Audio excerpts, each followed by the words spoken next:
اب بی اور سی یہ قانون کیا ہیں؟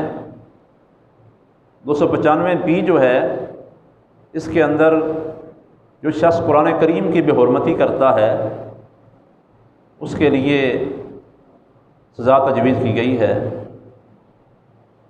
اور جو شخص حضور نبی کریم صلی اللہ علیہ وسلم کی شان اقدس میں گستاخی کرتا ہے یا کسی بھی نبی کی شان میں گستاخی کرتا ہے اس کو سزائے موت ہے۔ یہ ناموس رسالت کا قانون ہے کہ جو گستاخی کرے گا حضور کی شان کے اندر واجب القتل ہے۔ اب اس کو ختم کرنے کے مطالبات پہلے بھی آتے رہے، اب بھی آ رہے ہیں، لیکن جس نے بھی اس قانون کو ختم کرنے کی کوشش کی اس کا وجود تو مٹ گیا، لیکن ناموس رسالت کا قانون تا قیام قیامت باقی رہے گا، کیونکہ ناموس رسالت کا قانون قرآنی قانون ہے، ایمانی قانون ہے اور مصطفی قانون ہے۔ اس پر بھی ہمیں آگاہ رہنا چاہیے۔ اس پر قرآن و حدیث کے بے شمار دلائل ہیں کہ جو شخص بھی حضور نبی کریم صلی اللہ علیہ وسلم کی ذات کے بارے میں کوئی گستاخی کرے گا اس کی سزا موت ہے۔ تو یہ قانون قرآنی قانون ہے، ایمانی قانون ہے، مصطفی قانون ہے۔ یہ اس ذات کی ناموس کا قانون ہے، اس ذات کی ناموس کے دفاع کا قانون ہے جس کے صدقے نماز ملی ہے، جس کے صدقے روزہ ملا ہے، جس کے صدقے حج ملا ہے، جس کے صدقے زکوٰۃ ملی ہے، جس کے صدقے رمضان ملا، قرآن ملا اور پاکستان کا ملک ہمیں معرض وجود میں آیا، اس ذات کے صدقے، بلکہ رب رحمان ملا جس کے صدقے، اس ذات کی ناموس، عزت اور حرمت کے دفاع کا قانون، اسے 295 سی کہا جاتا ہے۔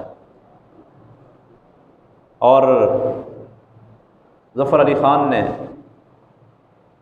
بڑے پیارے اشعار کہے تھے کہ نماز اچھی، روزہ اچھا، زکوٰۃ اچھی، حج اچھا، مگر میں باوجود اس کے مسلمان ہو نہیں سکتا، نہ جب تک کٹ مروں میں خواجہ بطحا کی عزت پر، خدا شاہد کامل میرا ایمان ہو نہیں سکتا۔ اور اعلیٰ حضرت نے بھی کمال کے اشعار کہے حضور کی شان اقدس کے اندر۔ آپ نے فرمایا کروں تیرے نام پہ جاں فدا، نہ بس ایک جاں دو جہاں فدا، دو جہاں سے بھی نہیں جی بھرا، کروں کیا کروڑوں جہاں نہیں۔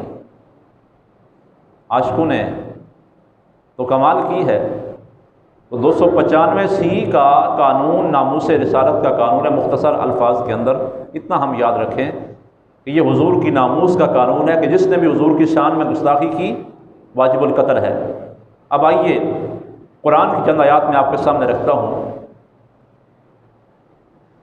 سورہ توبہ کی آیت نمبر 12 ہے۔